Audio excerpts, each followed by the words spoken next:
Good afternoon and welcome. It's the Joel Natale Show here, 4:06, and we are live from our Kingdom Financial Group studio here at 5th and State. We're also running live on our video channels on YouTube and on Facebook. You know, we're having these crucial conversations. This is an important one here as we recognize veterans here in the month of November, and I want to welcome at my left here, David Fugate. Reverend Fugate is formerly the chaplain of the Erie VA and chaplain at Spring Hill. Good to see you. Good to see you, David. Joel, good to be here. And we also have Jim Hertner, who is a man around town. Known especially for being in real estate for decades. Was a Navy medic who served Marines in Vietnam. Jim, great to meet you. Appreciate it. Thanks for the invitation. Thank you. All right, let's get origin stories from both of you. David, you start here. Did you grow up here in Erie, or did you transplant in? Yeah, so I grew up in Erie, McDowell graduate, 83. Nice. As I was driving downtown today, I was reminded first time I drove downtown. This was before things changed, but I managed to drive south on Peach and north on Sass. That was my entry into coming here. But Gannon graduate and Pittsburgh Theological Seminary, 1990, pastored for 35 years, also been in private practice for counseling. I have a master's in clinical psychology from Cleveland State.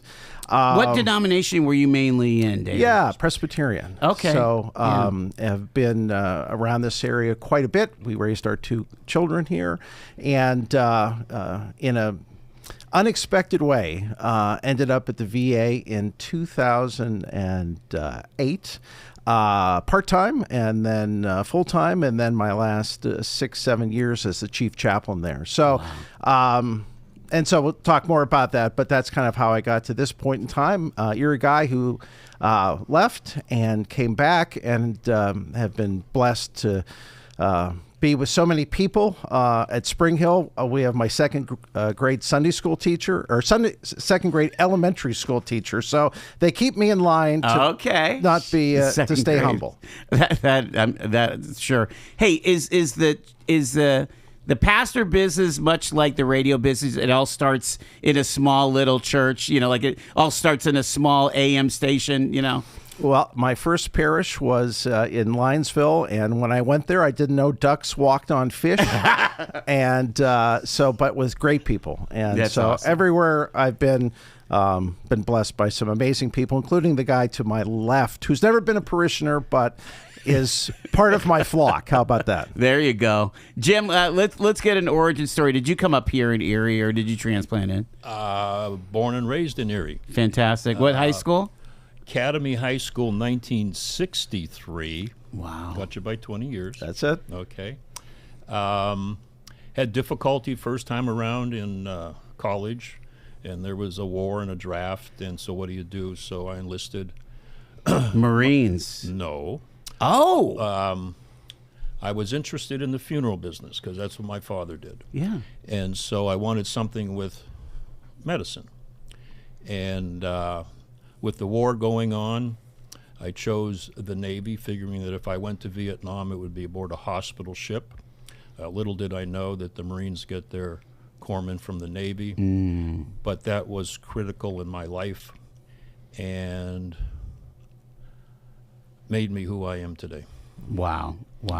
But I am also a alumni of another university in Erie called Mercyhurst University, which I attended when I got into real estate because of a very flexible schedule. Sure. And the GI Bill, which helped for sure. A finance degree or just business? Business, yeah. And then we have two sons. One is a nurse up at St. Vincent's in the ER.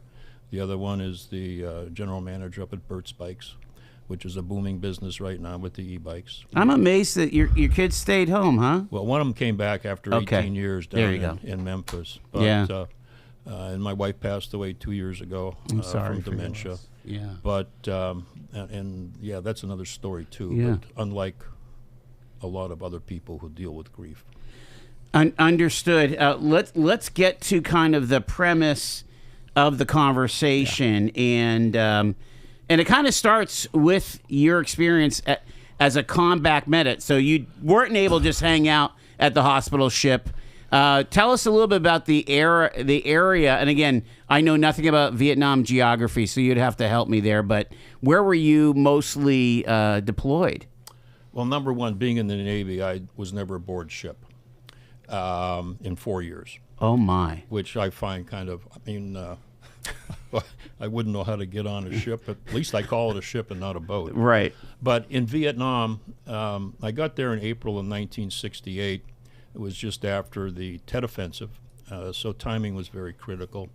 I was up at Phu Bai, 2nd Battalion, 5th Marines. After 3 months, we relocated down to An Hoa, which was southwest of Da Nang, and I spent the remainder of my time down there. A lot of combat? Enough. Yeah. I'll just put it at that. But when I look back on that,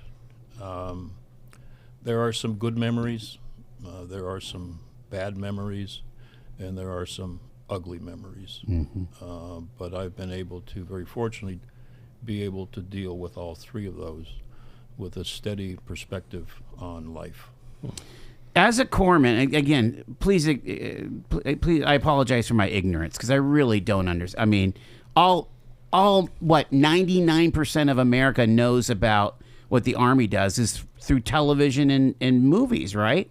You know, you think that you watch Band of Brothers and that you're an expert on World War II, fighting strategies or whatever.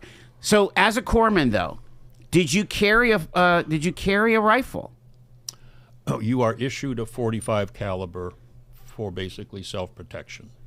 My .45 caliber had a serial number of 202A. I think it was left over from World War II.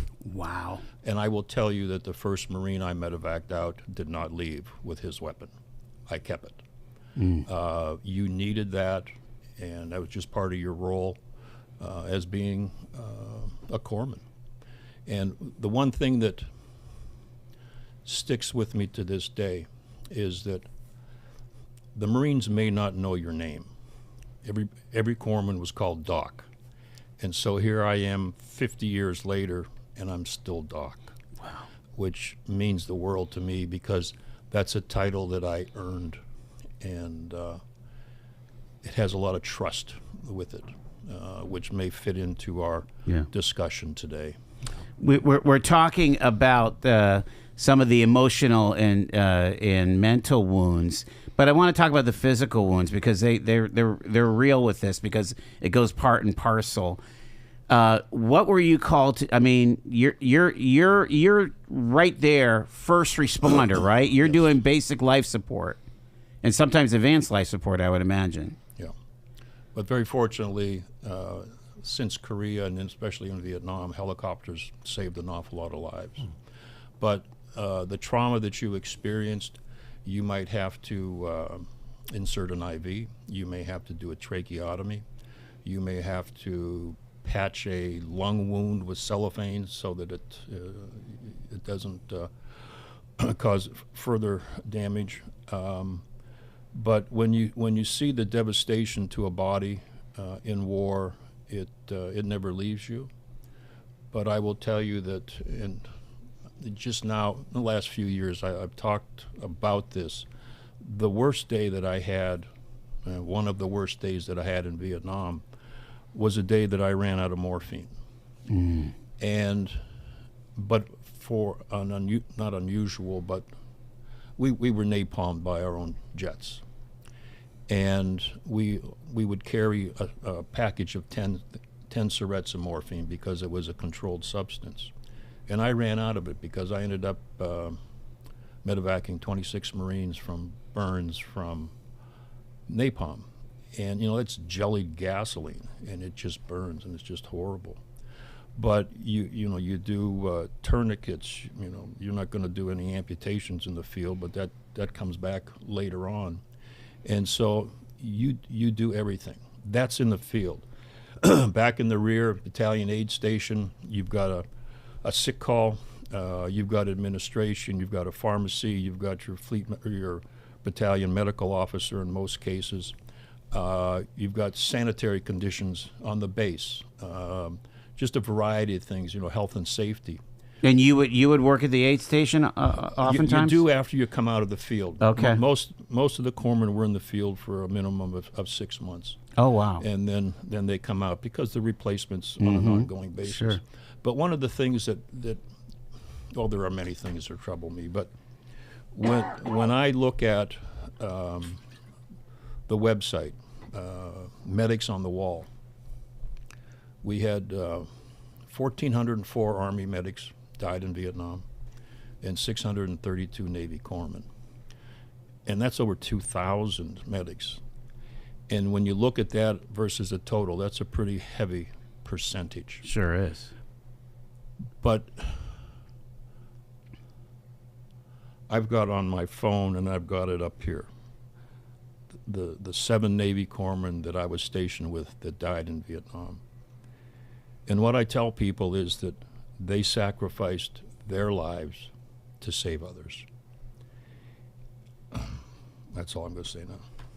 All right, we're going to go to the break. I think it's a good time to take a quick break here. We're talking to veteran Jim. We're talking to Chaplain David here. It's Talk Erie and the Joel Natale Show here on this November Remembrance.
It's Talk Erie and the Joel Natale Show here, a special conversation with Jim Hertner and Reverend David Fugate here. We're talking about the concept of moral injury. And David, I want to jump in on kind of these hidden wounds of service. Yeah.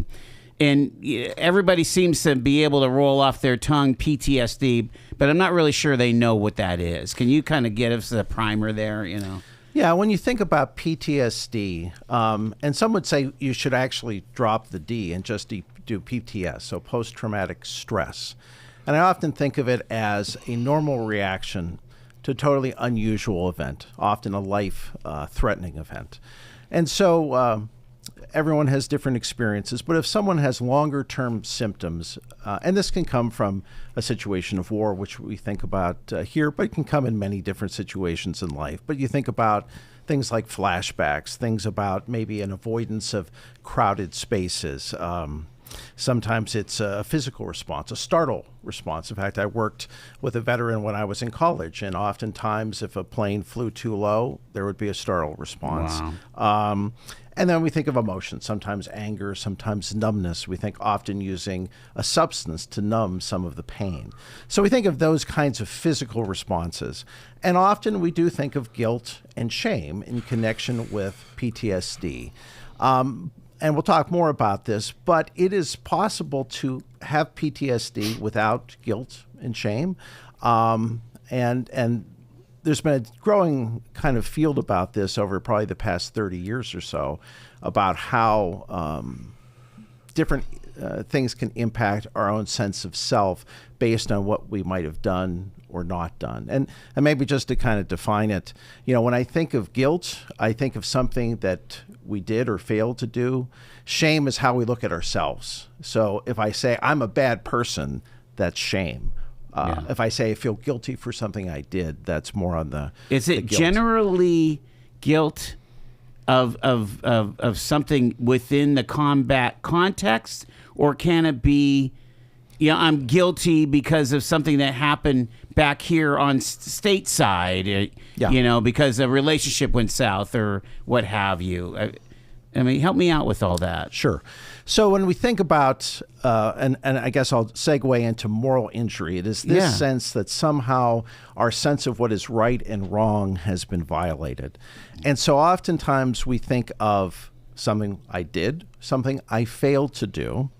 And then another piece is often encountered by veterans, and it's not always in a combat situation, but I'll give you an example of somebody I worked with. He was they were doing some type of training exercise. His best buddy said, "Hey, let me jump ahead of you in line." Something went terribly wrong. His friend died. During training. Wow. During training, stateside. He wrestled with that, saying, it should have been me. And we think of that with survivor's guilt. And Jim might have a story maybe of something that he's seen with somebody. He was telling me one earlier this week of sometimes the survivor's guilt of, you were telling me the story of a sniper attack on someone. Would you share that, Jim? Within the past year, I ran into a veteran, and I asked him what he did in the military. And he said, I was a Army medic. Well, that was an automatic bond the two of us had. Yeah. And then I listened. And as he talked, he said, I was getting on a plane with my best friend. We survived an entire year in Vietnam. And a sniper shot and killed him as we were boarding the plane. Oh, my word. Now, it's been over 50 years that individual has had to live with that. And quite frankly, I don't know how he lives with it. But he trusted me enough to share that with me. And I get that from so many veterans, that trust is there. Yeah. You get this sense, again, this is what Hollywood does, is that they try to portray that the combat soldier, combat sailor, airman, Marine, is able to turn off their emotions to focus on the mission. Right? Isn't that what Hollywood says? Is that reality? You don't turn it off, but you complete the mission. Whatever the mission is. And that's one of the things that I see with moral injury and what happens up at behavioral health at the VA is that is part of the recovery, is that the veteran, you have a mission to complete this, and the goal is recovery. Yeah. And I think another part of it is, as part of one's training, there's a desensitization that has to take place. And I have talked to a number of veterans through the years, and I think Jim would probably say this is some of his story. Came back, worked hard, raised a family, and then at a certain point, you get into your 50s or so, and you start reflecting, and you start evaluating. And so that sense of the senses actually coming alive sometimes too much, and wrestling with some of these big questions. So I think some are better at compartmentalizing than others, but I think all are impacted. What do you do, David? I mean, as you're helping this vet navigate kind of like an eruption. Hey, I thought I had been over this stuff from 20, 30 years ago. I mean, now we're dealing with Desert Storm, Iraq, Afghanistan, vets now 10 years removed. It's probably all gurgling back up. So, I think, one of the greatest lines I think I've ever heard as we wrestle with these questions is the search for meaning. The search for meaning. I think of a veteran who I talked with after the embassy fell in Kabul. And he said to me, "Chap, what did it mean?" And he had served in Afghanistan. Yeah. And so you're trying to help people find meaning, maybe not of that specific event, but meaning for their lives and how they live afterwards.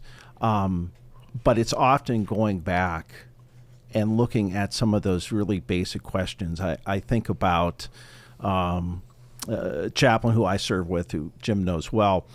This is a number of years ago. We had a veteran who was on our hospice unit, and he had come back, gave to his community, his church, fellow veterans. And he held on to life so much. It was so difficult to see. And we pondered sometimes if there was something in his past that no matter how good a man he was and how much he lived and served, if he was afraid that there was a judgment coming to him. Wow. So the beginning part of so many of these things, and we'll talk about, this and Jim's work with the Behavioral Health Council at the VA. But, different buildings on the campus have different numbers, and Building 8 is a behavioral health clinic. And the courage it takes to walk through those doors for the first time. Yeah.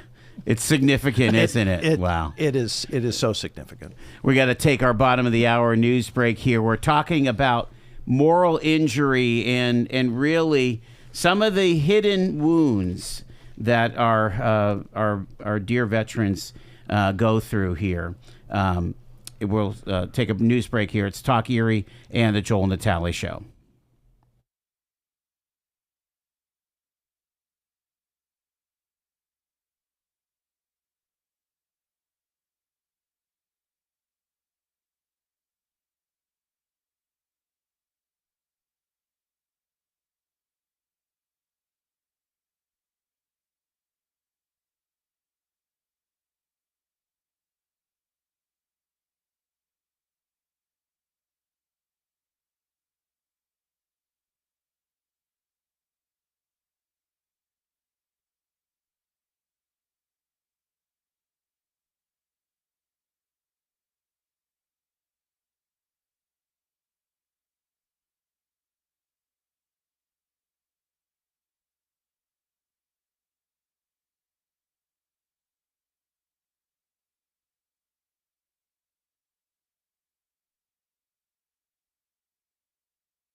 Very special conversation here on the Joel Natale Show, live from our Kingdom Financial Group studio here.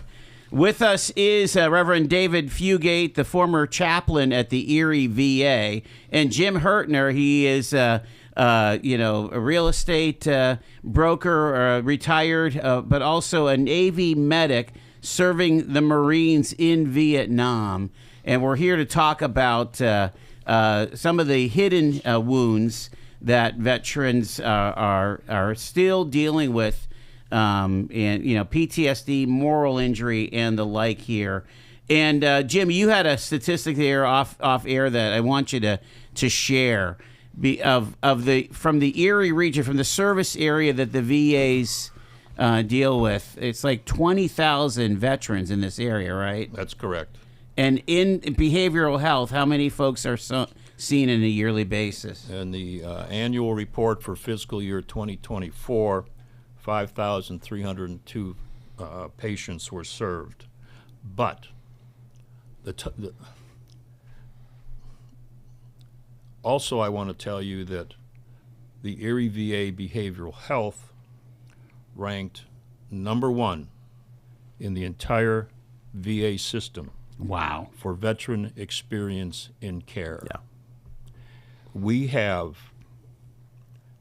a very committed staff and leadership in behavioral health, but also at the medical center. Yeah.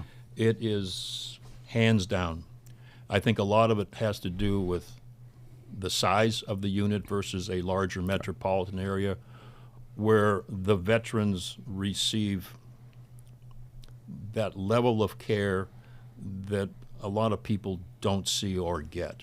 And so with my volunteering up there, I'm very proud to say that because I know so many of the people up there and know of their commitment. It's truly wonderful. I mean, that, if somebody goes and has a good experience, they'll go again and tell their friends, down at the VFW or down at the card game or whatever, When I have meet and greets at behavioral health, and I had one this morning, but earlier this year I was talking with a veteran patient, and it gives me the opportunity just to see how their treatment's going.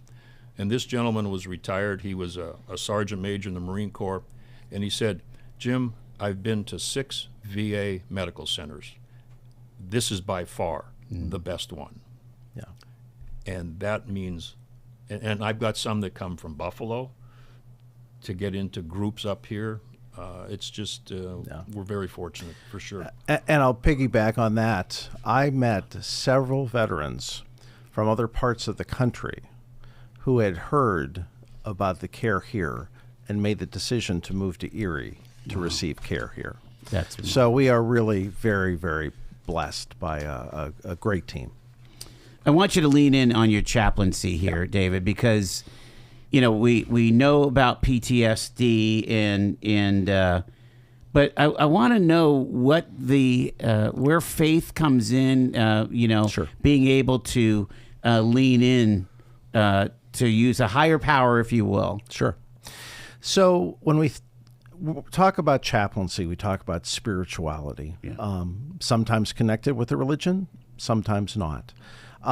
But of the values of life, what's important to you? What is your moral compass? And so the idea of moral injury and chaplaincy, it really fits like a hand in a glove because people are wrestling with these questions often of guilt. Can I be forgiven? I've gone against my moral compass.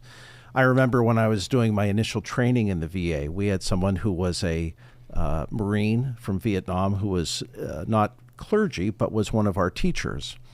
And I was chatting with him in one of the trainings, and he said, one of the most important conversations I ever had was with a priest who helped me understand the difference between killing and murder. So you think about the 10 Commandments. Yeah. So you look at those kinds of sometimes reframing things, of understanding maybe what one has experienced, done. So the spiritual, looking at, is there a path for forgiveness? Is there a path for healing in one's life? And sometimes that comes from talking with a psychologist. Sometimes that comes from talking with a chaplain. Sometimes it may be one veteran talking to another. Whatever the path is, it's often to be able to look at that. And there's some strategies for dealing with that, but it's crucial. It's crucial. Jim, I want to ask you about... I feel like the vets, especially from Vietnam, took on, unfairly, mind you, this whole concept of should we have been there? You know, all of the macro geopolitical decisions made at the Pentagon, at the White House, and the vets had to deal with that in the airports, in their hometowns, and so on. It seems extremely unfair. And then you have, subsequent, operations where all of a sudden, redeeming Kuwait was a good thing. And so that was a good war, or World War II was a good war, but Vietnam was not. How do you deal with all that, Jim? It's just not fair, I don't think. It is not fair. As I have aged, I've read a lot about Vietnam. And I get angry because of the lies that were told, the sacrifices that were made to the military, to their families. Totally unfair. And so I'm not as trusting as I used to be, okay? But I didn't come back with that same description you gave of veterans coming back to the States. And I just don't know why I adjusted better than other people. And you felt like you had plenty of appreciation for your service. I bought into the notion, the domino effect. Yeah. And Vietnam's our trading partner now. Yeah. Germany's our trading partner. There's a half a dozen things that were made in Vietnam just in this room, right? So what does that say? You know, it's all about the economy. But anyways, right. When I came back, I had orders to go to Newport, Rhode Island, which I rejected because they wanted 2 years of active duty, and I only had 6 months, and I had other plans because I knew if I re-enlisted, I'd be right back again. Wow. And I survived once. I didn't know if I could survive again. And so came back on a dependent flight from Okinawa because I went there for temporary duty.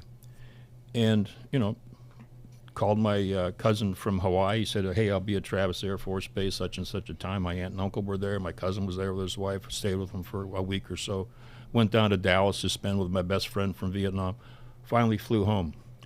And this is where the story gets a little funny. My father was in the funeral business. I fly into Erie. I get a cab. I says, take me to the Shaw Funeral Home. I want to see my father. The cabbie pulls up behind the funeral home, and he doesn't charge me. So I wasn't sure if he didn't charge me because I was coming back from Vietnam, or he thought my father was dead, and I was coming to pay my respects. Oh, so nobody spit at me. And then 5 months later, I got out, went to work at Richmond Brothers. I didn't think about it. Yeah. For 25, 30 years. Wow.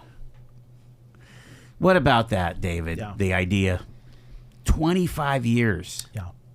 Yeah, the ability of our mind sometimes to compartmentalize, to fill it with enough other things. But the fact is, and again, I think it's often that phase where you're starting to lose some friends, your fellow veterans who are dying from Agent Orange and other kinds of things, that it becomes such a significant thing of, again, looking at that meaning. And I think about, one story maybe of how healing takes place.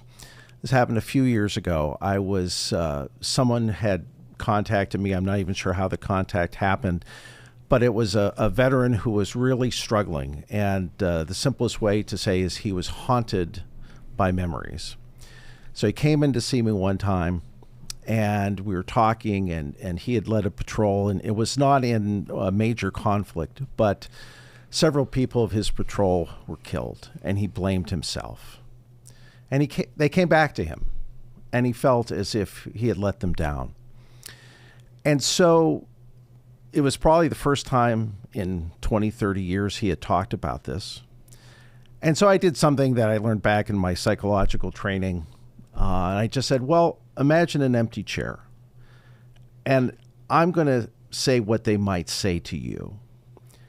And so I just kind of came up with some things like, you did the best you could. You were young.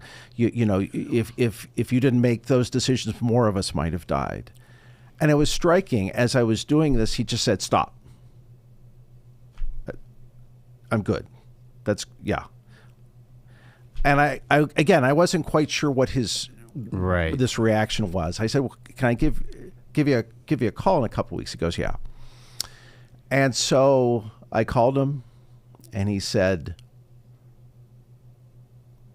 you'll never know how important that conversation was. And then shortly after that, I found out that he had passed. But I often think of that before he passed, that he was able to get that off of his chest. Yeah. Sometimes that's with an individual. Sometimes that's with a group. They have in the past at times when there's enough of a cohort done moral injury education groups at the Erie VA. The chaplains are available to talk to people. And again, it's often taking that first step. But I think it's going to be something that's growing as the years go along, of the healing power that happens in a group setting. Tell me, we hear about the propensity of veteran suicide. And again, it's something that we absolutely need as a society, as American citizens, to do better at, I would think. Well, and the VA has put so many resources, Absolutely. And I can't even imagine where we would be with the challenge of veterans who have died from suicide. And that's why we try to think about it, that is their cause of death, right? Not putting any blame or other things on them. But I think about that, and before I forget it, I do want to say this. The Veterans Crisis Line is available to veterans, to families, to anyone who has a concern for veterans. So that's 988 option 1. And so if someone has a concern for a veteran doesn't just says, I need to talk to somebody who works with veterans. That's really important. But I think... Shady, we'll put that on the Facebook feed there. I think one of the things that is so important is, I often tell this, something that has come up in the past number of years, and people say it with all of the best intentions, is thank you for your service. Something I've learned as I've done my reading is I usually try to understand someone's story.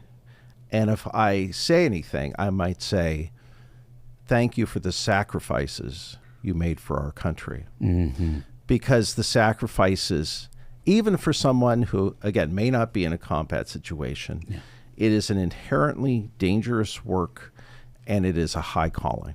Yeah, let's face it. You could be a cadet in ROTC, and something goes bad, in training down at Fort Knox or whatever. I mean, it's intensely hazardous. Let's talk about the families, because the families are co-travelers, aren't they? Jim, can you talk about this? Yeah. When a veteran comes back, and let's look at the post 9/11, that here are individuals who are sent on multiple deployments of 6, 7, 8 months. They come home for a few months. They leave again. 6, 7, 8 months. They come back for a couple months. The sacrifices that military families pay is immense. It has ended up in divorce for many.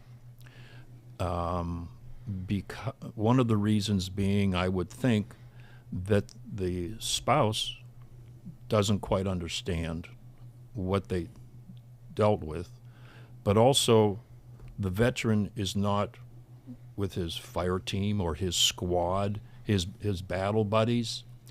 And so there's a break in the communication between the spouses.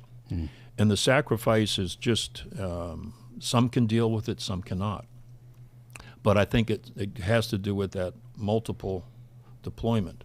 I can remember instances in Vietnam where somebody would get a Dear John letter, and all of a sudden everybody around that individual is at risk because that individual no longer is going to look at the mission because they're thinking about what's going on back home. Yeah. And so a lot of people, again, don't realize the trauma, but I will also say that within the military community, the support of the families with each other is something that you don't see in the civilian sector. No, you don't. Yeah. It's a real community. Yeah. You know, I married into a military family. Did you? And I think that was one of many reasons probably why I do what I do now.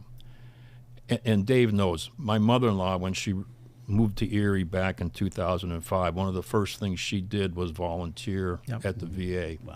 And she volunteered. She was 94 years old. Oh, my goodness. When she finally retired. Yeah.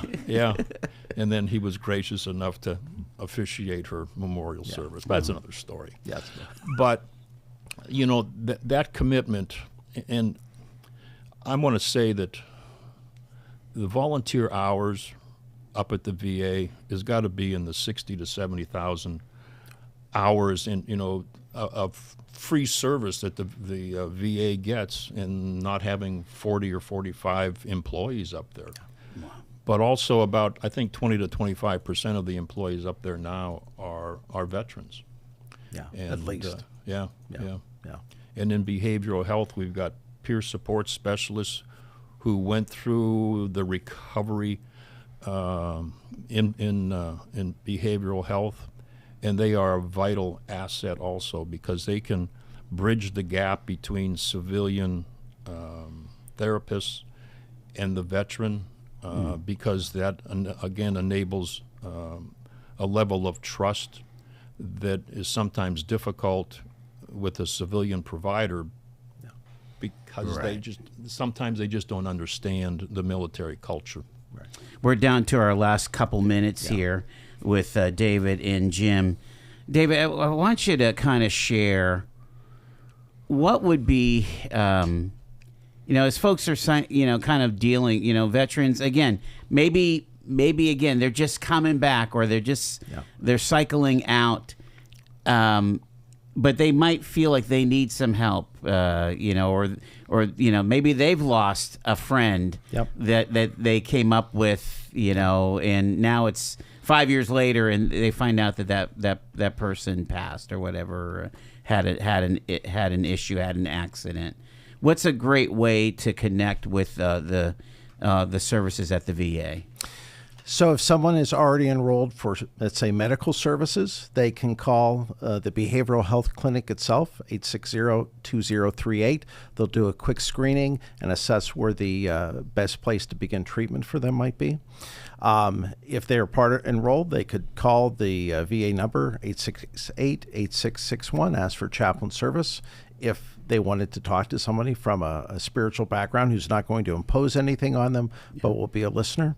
And if they have not yet enrolled, to take that first step, the eligibility department, 860-2970, or the Erie VA website. If you just do the search, you can start the process online.